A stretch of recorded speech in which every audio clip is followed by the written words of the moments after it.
Hey guys, welcome to the Late Late Show. I'm your host Matt from Lakers UK. Here joining me today is Jonathan Kiernan and Cole Pollard, my right-hand men at Lakers UK. Oh, wow. Yeah! Let's go. The Lakers are in the NBA Finals. That feels good. How are you feeling, lads? Absolutely crazy. It feels like really, to a certain extent, we expected it all season, but yeah, it's just, even now, it's kind of even a bit emotional kind of thinking about it, just like after so many, like nearly a decade, like we're back. That's just crazy. It's amazing. I keep having moments throughout the day where either I get emotional or I get really pumped up, or it's insane. The feeling at the minute. Yeah, it's crazy, isn't it? I mean, I think we were speaking about it off air before we obviously gone live, and we had like that 17 win season in 2015, 16.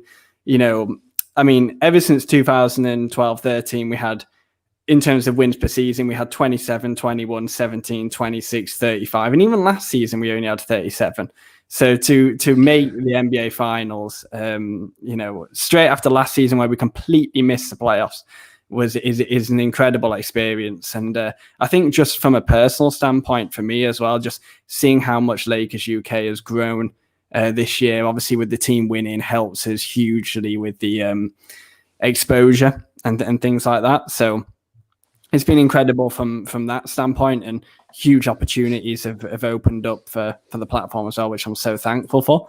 But what we'll do is, if you're watching or following along live, fire away any questions you have in the comments, and we'll get to them a little bit later.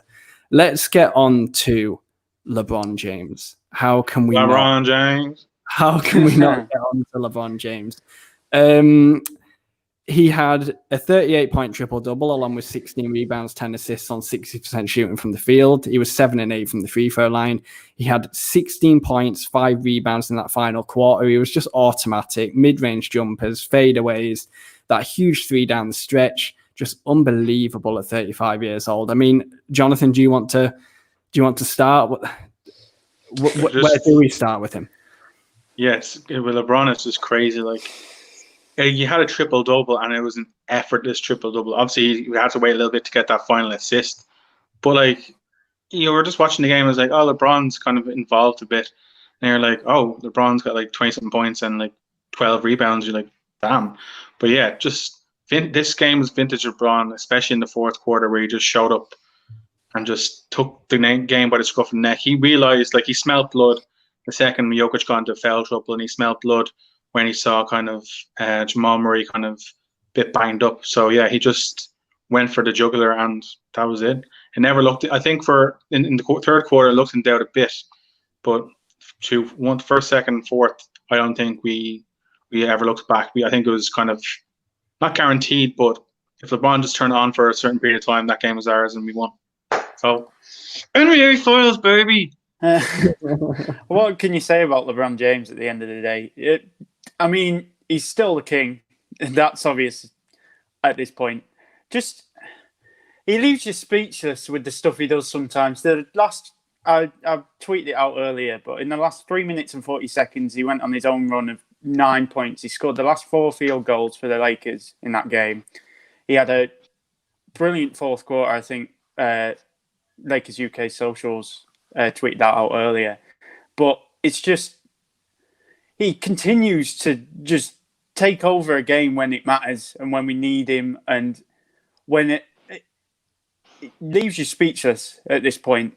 After 17 years of doing what he's done, and to continue to do what he does, to make 10 NBA Finals the way he has, as the best player on each of them teams, it's ridiculous. Yeah, it's crazy. And I actually saw a very interesting post on Facebook, and it was NBA superstars at the age of 35. I didn't look into this to kind of check it or anything, but I think it's pretty much along the right lines. It says Michael Jordan was retired. Larry Bird limited to 45 games and retired at the end of the season. Wilt Chamberlain, 14.8 points per game, lowest in his career. Shaq, 13.6 points per game when he was traded to Phoenix. LeBron James, still competing for a championship. And not just competing for a championship, leading his team to the NBA Finals to compete for the championship. He's not a role player. He's not a catch and shoot player. He's the guy you give the ball to down the stretch and he makes 9 points to ice the game at the age of 35. It's ridiculous. Sorry, Carl. Go ahead. Go on. No, go on. No, it just speaks so much to kind of the level of dedication LeBron puts into his kind of into the game. Like he spends the guts of $1 million on his own health per year, and like it's really shown on the court. Like this season, he has been vintage LeBron. It's probably been one of the better seasons he's had in his career, and that is really saying something because he has 4 MVPs. Like it's ridiculous in that regard. But yeah, LeBron has been amazing, and he just leading the league in assists at the age of 35 is just incredible. Like you said, Matt, there's so many players that are just on the back end of their careers at this point in their life, and especially athletic players like LeBron. Like LeBron should not be able to still jump off of 1 foot and explode from like that free throw line. That's just crazy. There's so many players who've just their games were kind of nearly just athleticism. Even just looking at Blake Griffin now, his athleticism has waned a fair bit, and its game is kind of taking the brunt of that. But even if just think about that now, even if LeBron's athleticism left him, he's still got kind of the solid fundamentals. He's got the kind of post game. He's got the inside outside game. Like it's perfect in the passing. That's the stuff that's the last thing to leave you. So yeah, LeBron is he's otherworldly at this stage, and if he continues winning championships and we're touch wood, we win it this year.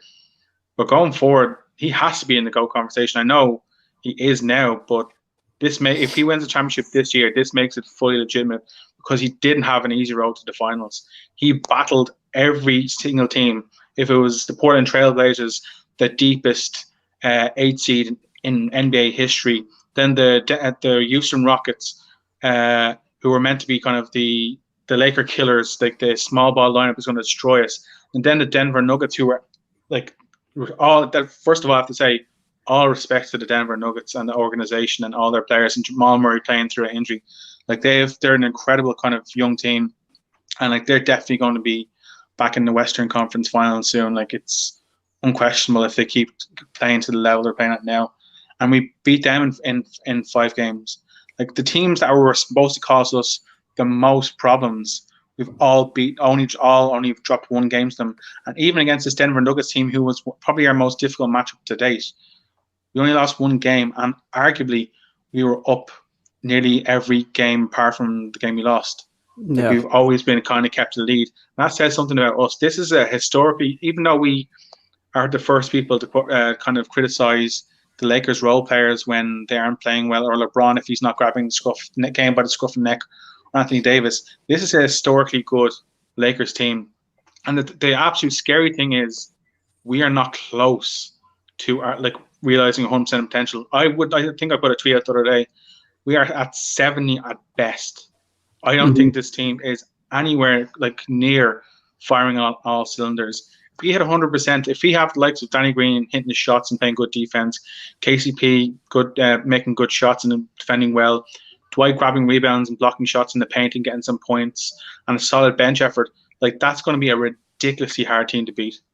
Yeah, I think, and not to mention, we're so versatile as well. So we can, we've seen how we were facing incredible backcourts in against Portland and Houston, and then adapting to kind of contain Jokic in the conference finals and bring Dwight as a starter. I think a lot of credit has to go to Vogel, but obviously what we're going to do is I'm going to quickly get onto Anthony Davis as we continue to go through the players. He had 27 points. He had 5 rebounds. They really dropped his rebounds again. It just seemed to be a common thing in the series against Denver. He had 3 assists, 50% from the field, 2 from 4 from 3-point range. He hit a buzzer beater at the end of the third and hit a very, very big three down the stretch as well. I think at times he seemed a little bit isolated in the game as well. It didn't really seem like his best game, but he tallied 27 points. How important has Anthony Davis been to not just, the Western Conference Finals, games where obviously you hit that huge historic game winner, but throughout the playoffs as well? Obviously everyone's speaking about LeBron James, but when you've got, two superstars, the ceiling of this team is absolutely through the roof, isn't it, Cole? Oh, it's Cole. What we'll do is I'll flip that over to you, Jonathan. What do you think? No, Anthony Davis has been the tone setter on defense this entire season. Like, that's the one thing when we had Frank Vogel come into the equation, and then Anthony Davis. The one thing I think we could bet upon was us being like really, really strong defensively, because that's where Frank Vogel's hung his hat on the entire time with the kind of the Indiana Pacers. And obviously we were going to be giving him slightly better. Well, I wouldn't say slightly. I think we're giving him better kind of supporting staff in terms of LeBron James and Anthony Davis than what he had there. Mm-hmm. And even LeBron, when he switches on, he is an elite defender. Like, he puts it on for very short spurts, but he's still is an elite defender when he wants to switch on. But Anthony Davis is just otherworldly. He's brought so much to the Lakers this season, and I think we're all a bit worried that our window for winning championships will be very kind of narrow with LeBron James, because he's getting up there in age. But the second we landed AD, that kind of gave us the win in our sails, be like, oh, this could actually be a long-term solution. We have like a 26-year-old superstar who's arguably one of the top 5 or 6 players in the league. In his prime. And he's not in his absolute prime, and he's not close to being like at his absolute peak yet. Like, there's still times where like AD comes in and out of games, but when he comes into a game, he destroys. Like, Jokic is, I'm not saying that Jokic is a great defender. Jokic has length to disrupt him, and AD was kind of bodying him game after game and getting points after points. And then when Jokic went to AD, obviously Jokic had a phenomenal playoffs. But again, AD, when he wanted to shut him down, he shut him down. There's some shots you're not going to stop from Nikola Jokic. He was making kind of ridiculous shots. But yeah, AD is absolutely phenomenal, and we are so incredibly lucky to have him on our team. And it's just going to be a joy watching him kind of grow with the Lakers going forward and kind of become even more ingrained in the Lakers family. Yeah, obviously we've got Cole back now. A few technical difficulties. Cole, we were speaking about Anthony Davis. What did you think of him? He's exactly what we need him to be. He's that and more. I mean, the fact that just the ability of our team to be able to go to either superstar when one's off and get 30 points easily, if not more, is nothing that any other team in the playoffs features. In the whole playoffs before now, even, never mind the last 3 teams. His ability to sense the moment and sense when he needs to step up, he showed that in game 2. When LeBron was slightly off and we needed someone to fill that role, he hit the 2 threes in the last 3 minutes that won that game for us. I'd argue it could end up being the biggest buzzer beater in Lakers history, but that's a different argument anyway. Mm-hmm. But he's so important to what this team does, and it showed because we didn't have him last year, and we weren't in this position last year. We weren't anywhere near this position last year. He is so important to the chemistry of this team, to the way we work on the floor, to the way rotations work, to both sides of the ball. He's up there with LeBron for importance to this team now, in the fact that if we don't have LeBron, we don't get this far. If we don't have AD, we don't get this far either. Yeah, and what I'm going to quickly do is I'm just going to quickly shout out our new merch, because we've just had a merch drop. We've got the T-shirts, which you can see me wearing here. Fire. And then we've also got some hoodies as well, which you can see here. So the t-shirts come in white, black, yellow, and purple. The hoodies are in purple and black. I'll just throw this behind me. So t-shirts are £18, hoodies are £27. If you want to rep Lakers UK, head over to probably our Twitter, and the link is on there. Do check that out. I have to quickly shout that in. Also tomorrow, which will be Monday, September the 28th, for UK and EU followers, I have teamed up with ASAP Creative Studio, and we'll be giving away a Kobe picture, not this one, but very similar.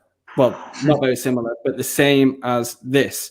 So if you're interested in winning this, which I'm pretty sure you all will be, I actually went and bought myself this one and one with a purple background with a yellow jersey as well. If you're interested in winning that, I'll show the guys on Instagram. If you're interested in winning that, keep an eye on our socials tomorrow. That's for UK and EU followers. So obviously you want a chance to win that.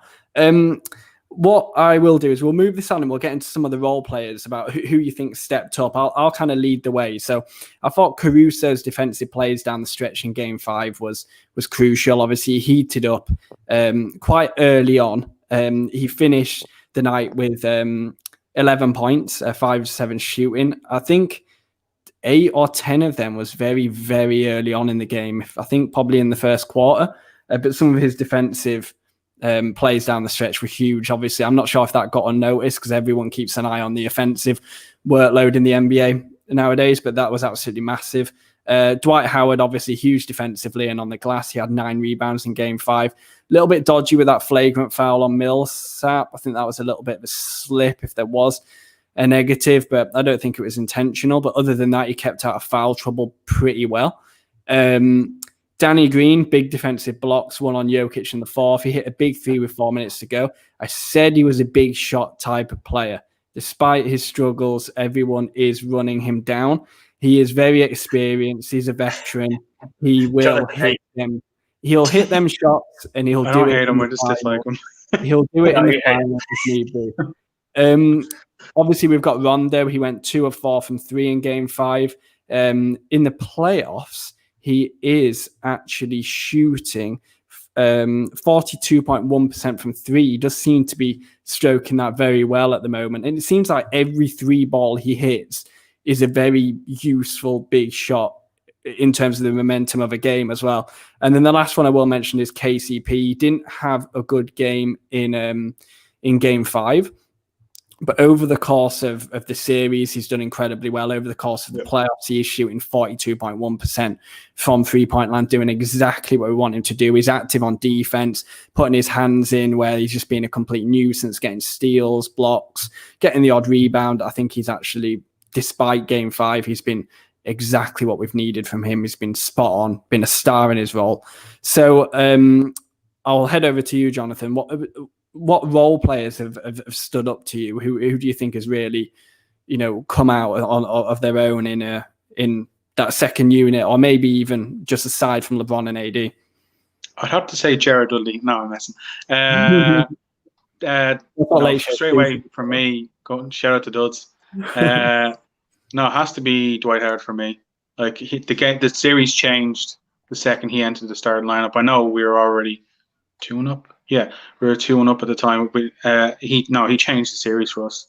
He kind of, it's more so looking at JaVale McGee getting bullied each and every game, anytime he's playing minutes, and you could see Jokic growing in strength and from strength to strength every time he bullied JaVale down low, and that led to him getting going in them games. But when Dwight entered the fray and entered the starting lineup, it kind of set the tone from the get-go that this is like none of this stuff you're doing previously against JaVale's going to fly anymore. I'm going to get in your face. I'm going to throw elbows. I'm going to back into you. I'm going to kind of rough you up a little bit and kind of have you feeling a bit tentative about coming into the paint against me. And then if he steps out to kind of the wing, then you have AD right in his face. And it's just going to be an inside-outside game of making it really, really hard for him. And just the offensive, defensive boards Howard's been grabbing have been just ridiculous. Like, Huge, I think it was in game 4. He had half of his boards were offensive boards, which is just ridiculous.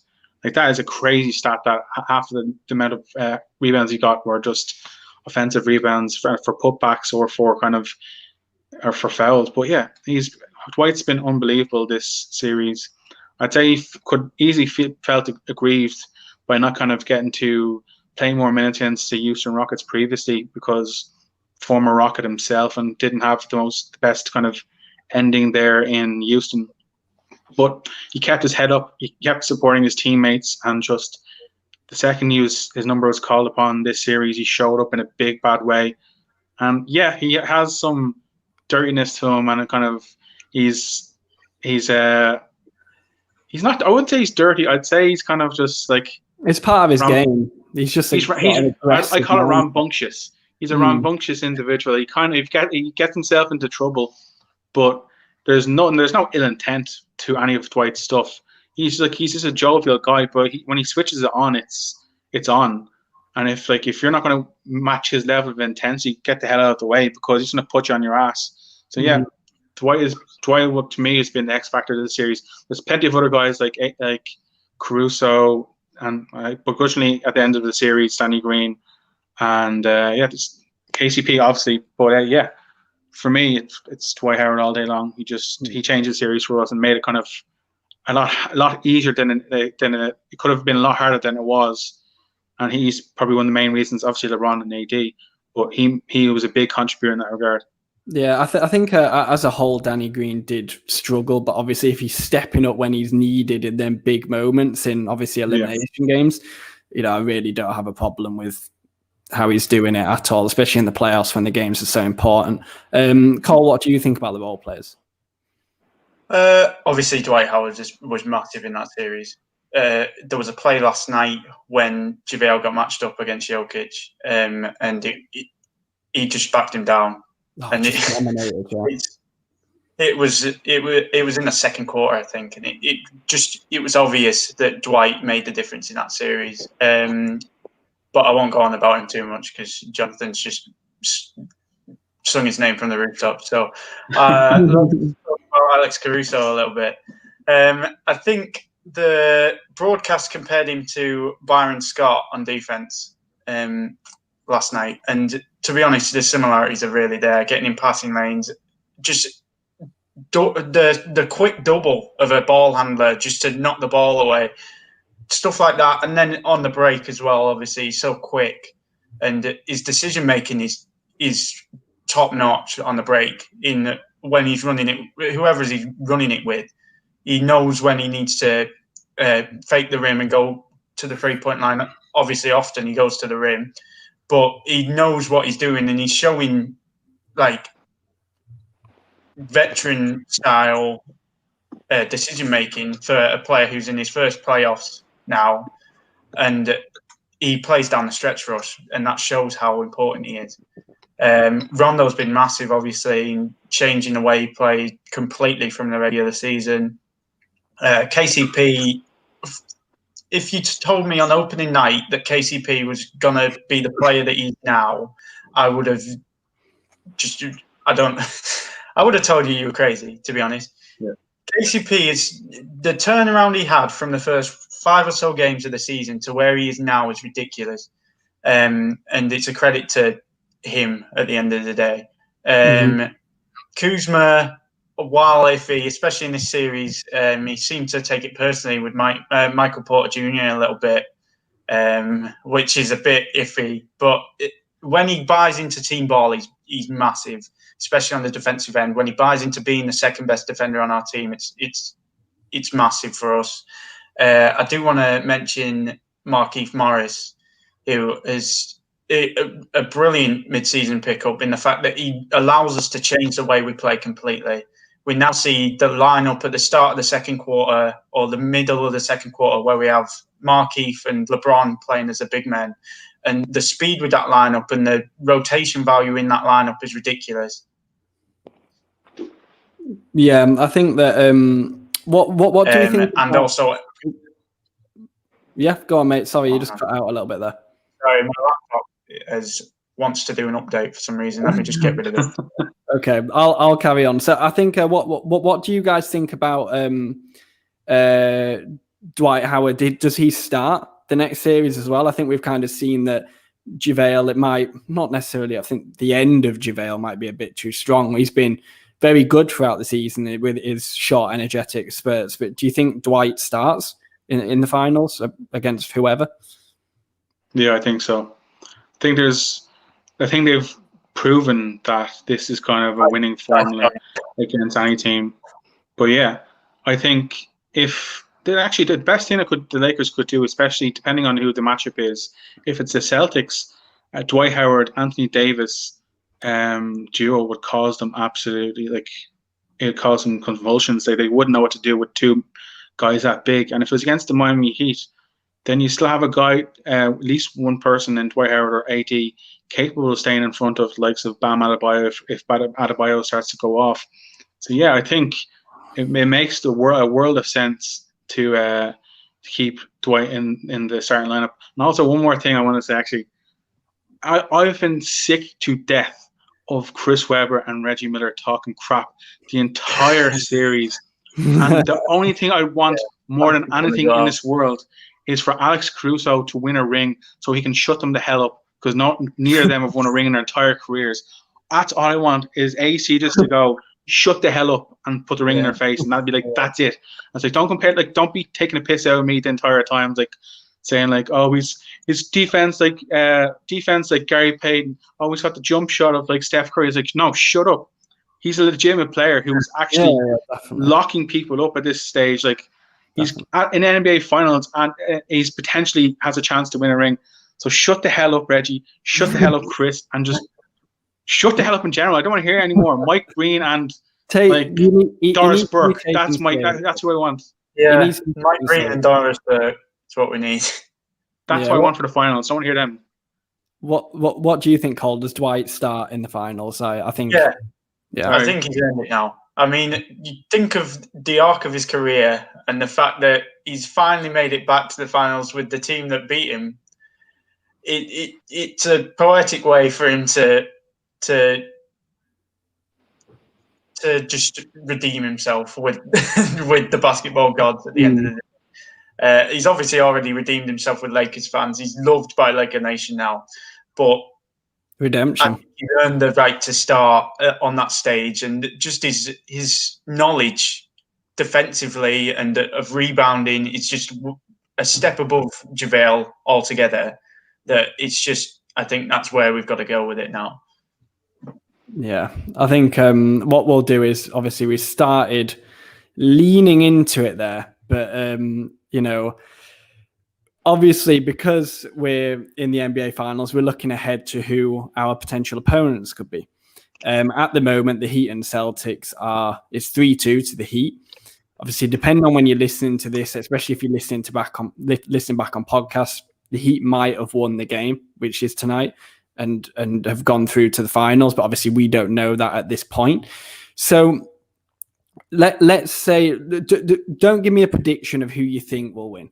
Let's come at it from the standpoint of who do you want to win and why? Who would you prefer the Lakers face in the finals? Let's reverse this back and let's go to Cole, seeing that you cut out a short time ago. Cole, who would you prefer to see in the finals between Miami and the Celtics, and why? Well, if we look at the regular season, we went 2-0 against the Heat and 1-1 against the Celtics.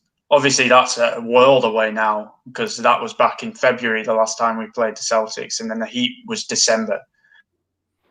So it's a complete world away. The team's changed completely, but I'd still rather play the Heat just because they're so young, and so I just think our bigs match up so well against them. In the fact that who's going to guard AD? Bam. Right. Well, who's going to guard Dwight? They're not getting beat on the boards against the front court of Miami. And also Miami they've got Jimmy Butler, who can obviously step up. He showed that, but they haven't got several scorers who can step up. They've showed that now, but it's another stage, the NBA Finals. And I just feel like the Boston Celtics have a couple players who could. Kemba's been terrible. I feel like Kemba could step up. I feel like Jason Tatum's obviously been brilliant, but he's another level to what Jimmy is, I'd say. Jaylen Brown is a good scorer. The Heat have obviously good shooters, but they can be very streaky. And I'd much rather prefer the matchup we have against the Heat, just size-wise, physically, experience-wise, although both of them are inexperienced compared to us at the end of the day. So at the end of the day, I think we'd beat either team.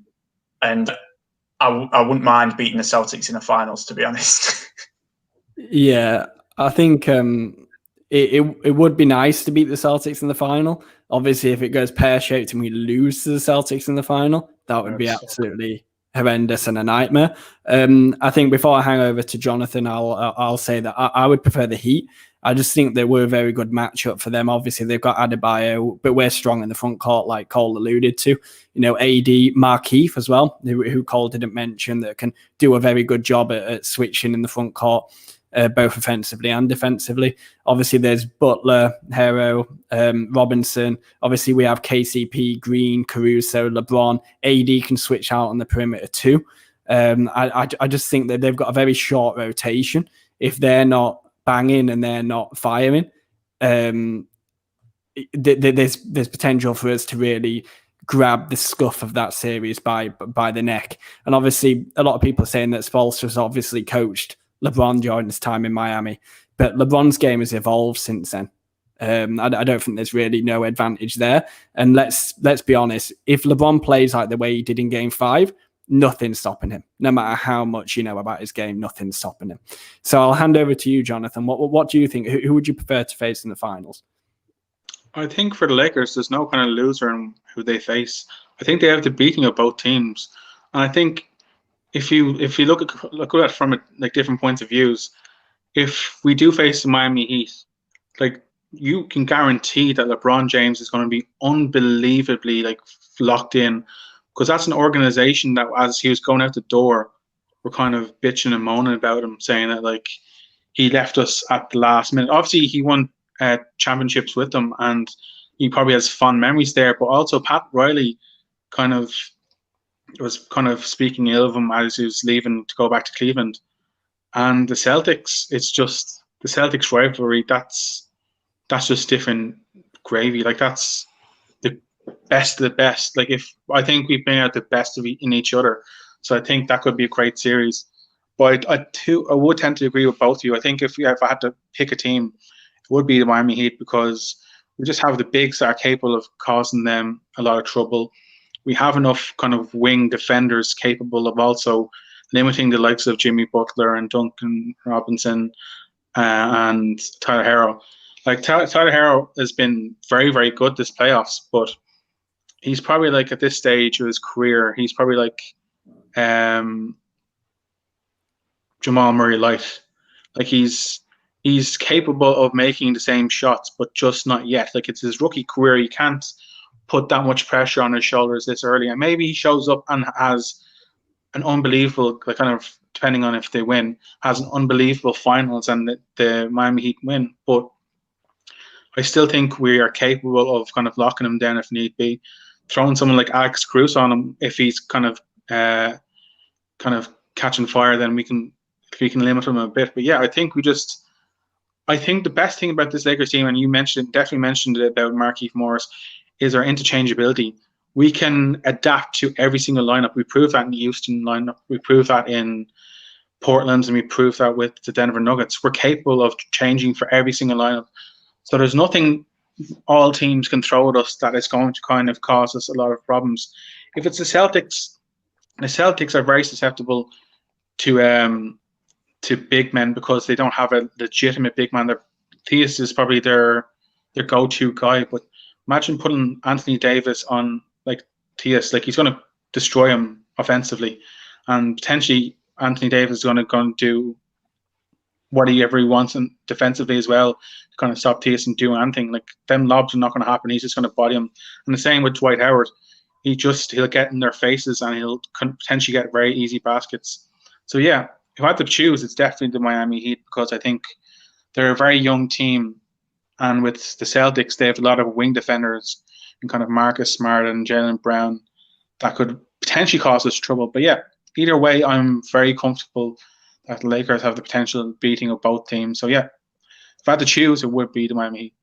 Yeah. So what we do is we're getting close to rounding this out, but let's just enjoy it for a little while more. Wow. The Lakers NBA Finals. We did it. We did it. Yeah. Wow. I'm tired. I didn't sleep much last night. Obviously, it's very difficult to go to sleep. I think the game here in France finished at 6 a.m. and I was so pumped, and I just couldn't really get back to sleep. I've really been struggling with it today, and but it's 100% worth it. NBA Finals. It's a ridiculous feeling, and obviously I was thinking about it today. And I was thinking, why do I feel this is a feeling I've never felt before? And I grew up, for people that know football or soccer, I grew up a Blackburn Rovers fan and a fan of England, obviously.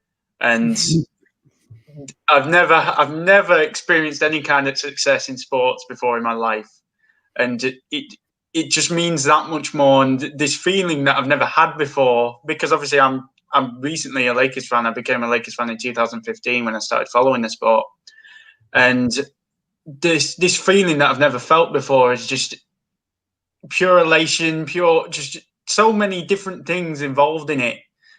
The amount of commitment you put into watching basketball in this country is ridiculous, and following it, and even just going out to work and not having anyone to talk to about what you watched this weekend because they all watch football and you stayed up to watch basketball till 5 o'clock in the morning.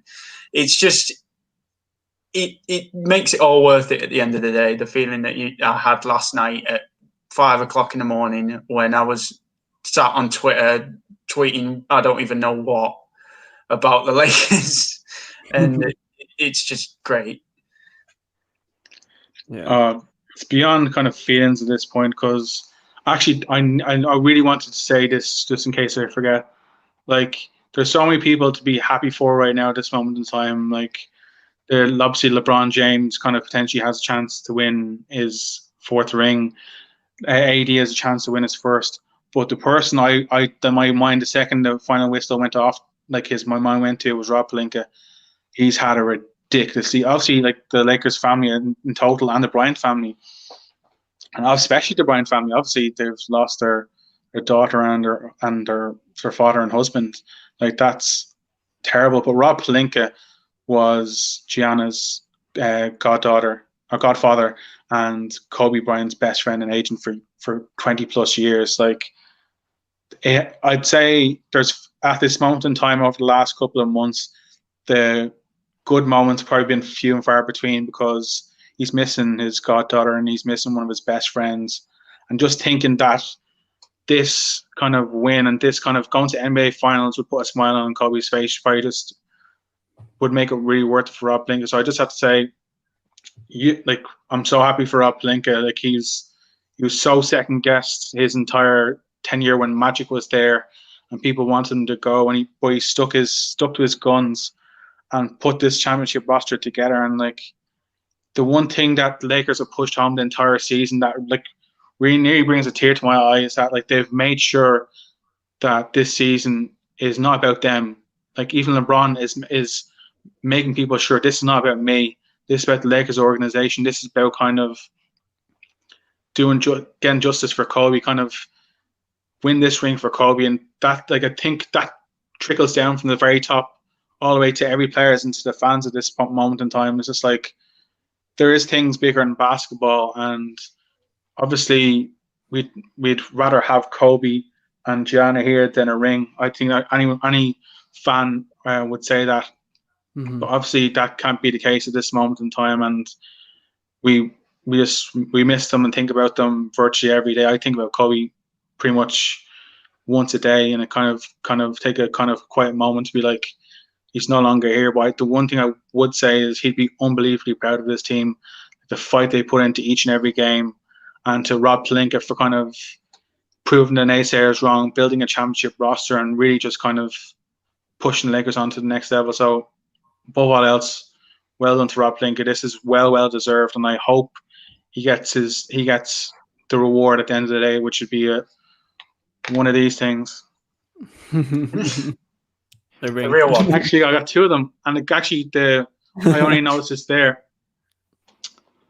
Has Bryant on the side of both of the championship rings I have here, so that's good. Hopefully, if the Lakers do win the championship this year, they can have Bryant in the band like that as well. Just kind of always have it with all the players who they look back at that championship, and obviously they think about the great times they've had and kind of the hard work that came to getting there. Also look down and see Bryant, and it's like, yeah, we were part of something bigger than us and bigger than basketball. So I just love for us to win this championship for Kobe and Jenna, of course. The doubt that this team has faced as well throughout the season, from the very beginning to still now, to last night, the constant willing for us not to get here, not to be on this stage from 29 other fan bases is ridiculous. And to make it this far and prove people wrong this much, even in the fourth quarter last night, Chris Webber kept saying the comeback kids, and oh my God, I wanted to reach into my TV and you know, but that team has made it that far through the most amount of diversity I think an NBA Finals team has ever faced. And if they can go a step further and win a ring, that just puts the cherry on the cake at the end of the day. At the end of the day, I'm happy where we are now. And if we win a ring, then great. But if we don't, we can be proud of this team as a Lakers team and be really proud of how far they've come. Yeah. I think one thing which I would like to mention, and just before we wrap this up now, as we're coming to the end, I think that, especially being from the UK, Cole said it quite early on when he was speaking before, that a lot of dedication goes into it. And obviously it was Jeannie Buss's birthday yesterday when the Lakers advanced to the NBA Finals, and she's one person I'm very, very happy for. And obviously the Lakers is advertised as being a family club, a family like franchise, family run, family owned franchise. And I just think that instead of that being like this collective at the top, it really does run right through to the team and the fans as well. And I don't mean just the fans in the States. I mean, over here in the UK, we feel like we're very much part of the family. We're interacting with everyone on social media.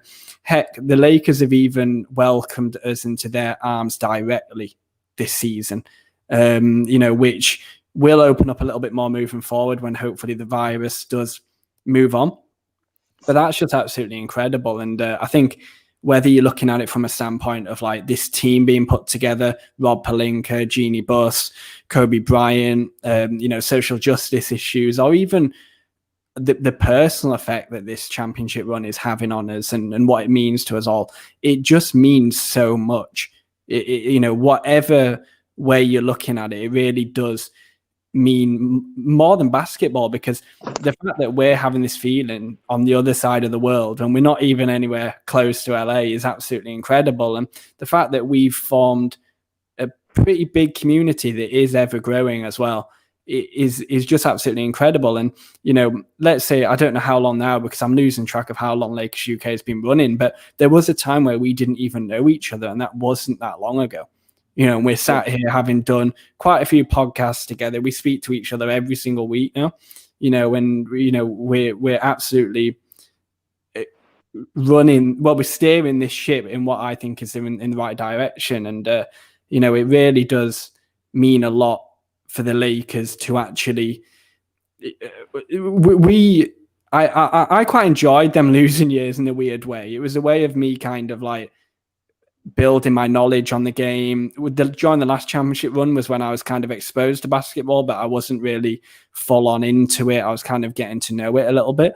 So this championship run, covering the team now, being the fan that I am now, quite an established fan, I would like to say, it really does mean a lot. And fingers crossed that they can go that one step further. 4 wins to go. Probably will take a little bit more, but they're 4 more away, and all the players were banging on about that. The Western Conference champions sounds nice, but it's not the final destination.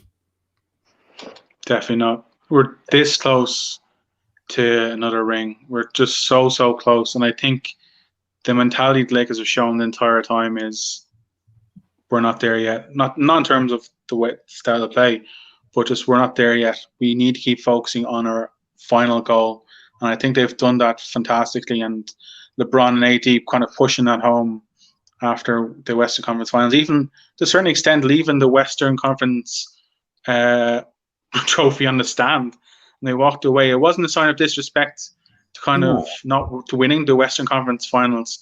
It was just saying like, this is not our final trophy we want to be lifting today.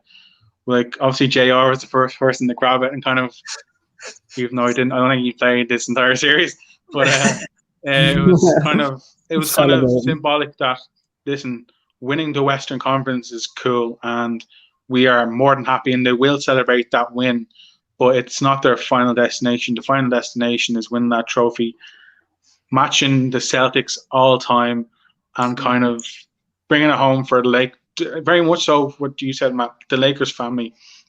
Like, obviously, Dr. Jerry Buss was a huge part of the Lakers organization going forward, and it was between him and the likes of Genie and who've kind of had a trickle-down effect of the rest of the franchise of, this is a family.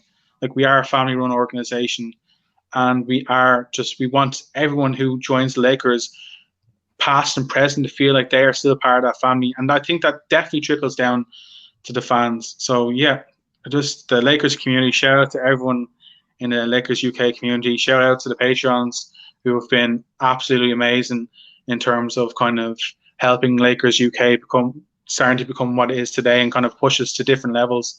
Like, we couldn't be more grateful, and like I think we kind of feel like this genuinely is starting to feel like a brotherhood or a family for us, because we kind of like share, like, this is like, after the game finished, like, the emotions that were coming out of everyone was ridiculous, and we're all across the world, but we all kind of were feeling the exact same feelings, like overcome with joy. Like, there's tears of happiness, thinking of like Kobe, thinking of all these different things, and it's amazing to have such an amazing community who, like, with like-minded people who just love basketball, love the Lakers, and kind of are seeing it the same way as we do, that it's a family, and that even though sometimes like families fight, they are still a family at the end of the day.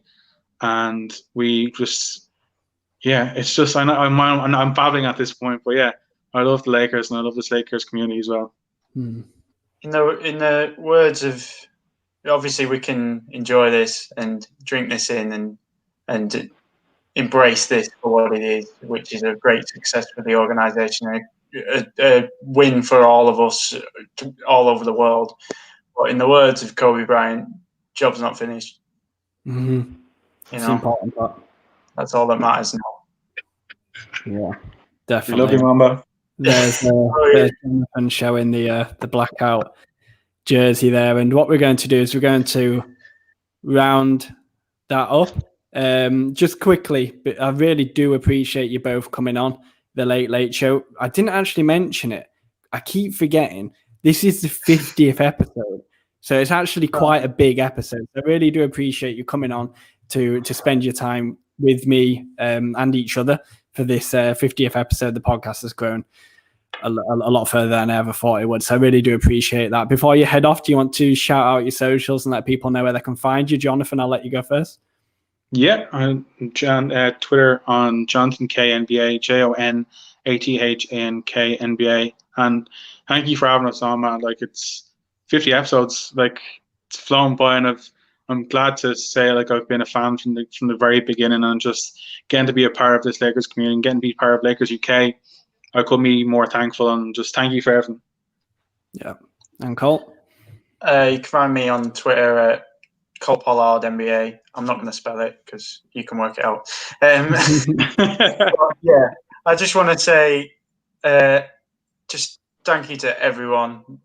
Matt, obviously you, John, you, just that everyone that listens and watches and embraces our presence with the Lakers family and just takes part in everything. It's great. It makes everything so much more fun, and it makes this season so much more meaningful to me to be able to experience this with people like yourselves and like everyone else that we engage with every single day. It's just great. Yeah. And what we'll do is we'll leave it there. Obviously, quite a long episode, but it's definitely worthy. So again, before I round out the show, thanks a lot for coming on, guys. No problem. Thanks for having us. And a huge thanks to our Patreon members. We've got Amandeep, we've got Fardy, we've got both Jonathans, which includes this Jonathan. We've got Benjamin, Massimo, and we've got Cole, Adam, Phil, and Steve. Your support is so much, is appreciated so much. If you're interested in joining and supporting us whilst unlocking the full Lakers UK Community Plus perks, visit www.patreon.com/LA Lakers UK. Obviously, at the bottom, you can see the Manscaped partnership. There'll be a little bit more with that moving forward, but you can get 20% off plus free shipping over at manscaped.com with the promo code Lakers UK. Head over there, use that, save some money, support us as well. It's a win-win. And finally, if you enjoyed the show, please be sure to tell some of your Laker friends about it. You can find the Late Late Show on all major podcast platforms. Please follow, like, share, where possible, and leave a review. Be sure to follow Lakers UK over on Twitter and Instagram under LA Lakers UK. Check out our website, lakersuk.com. We'll catch you next time. The Lakers are in the NBA Finals. Let's go. Let's go.